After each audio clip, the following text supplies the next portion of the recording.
नमस्कार दोस्तों, जय श्री कृष्णा, राधे राधे। चैत्र अमावस्या। प्राचीन काल में विप्रदंत नाम का एक धर्मपरायण ब्राह्मण रहता था। वह अत्यंत गरीब था, परंतु उसका मन सदैव भगवान की भक्ति में लीन रहता था।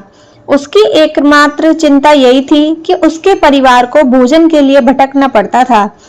एक दिन उसकी पत्नी ने कहा, हे स्वामी, भक्ति और धर्म सभी तभी सफल होता है जब घर में अन्न और शांति हो। कृपया हमारे लिए कुछ उपाय कीजिए। पत्नी की बात सुनकर वह मन द्रवित हो गया।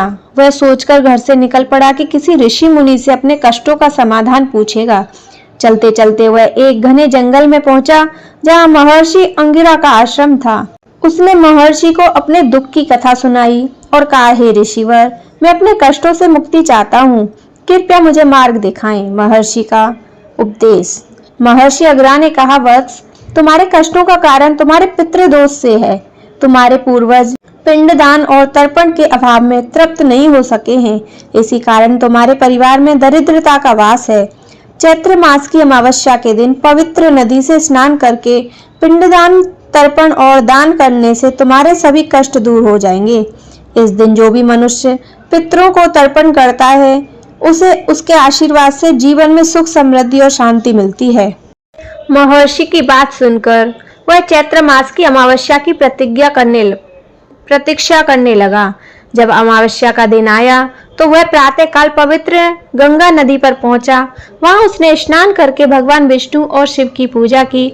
उसने विधि पूर्वक अपने पितरों को तर्पण किया और गरीबों को भोजन तथा वस्त्र दान किया। जब वह पूजा समाप्त करके घर लौटा तो रात में उसे एक स्वप्न आया।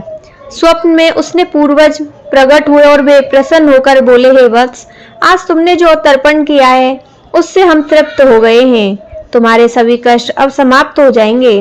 पितृदोष से मुक्त होकर तुम्हारा जीवन समृद्ध हो जाएगा। अगले दिन सुबह जब वह उठा तो उसने आंगन में चमत्कारी रूप से सोने और अनाज की वर्षा हुई। उसका घर धन धान्य से भर गया। वह और उसका परिवार सुखी और समृद्ध हो गया। उसके बाद वह हर वर्ष चैत्र अमावस्या पर पूरे विधि विधान से तर्पण और दान करने लगा।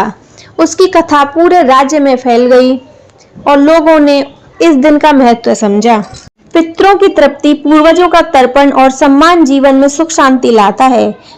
निर्धनों को दान करने से कष्टों का निवारण होता है। पवित्र नदियों में स्नान कर पूजा करने से मन की शुद्धि होती है। पवित्र नदियों में स्नान करें, पितरों के लिए तर्पण और पिंड दान करें। इस दिन गरीबों को भोजन, वस्त्र और दान करना चाहिए।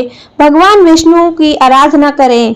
इस प्रकार चैत्र अमावस्या पर की गई पूजा और दान पुण्य से व्यक्ति के जीवन में सुख, समृद्धि और शांति आती है।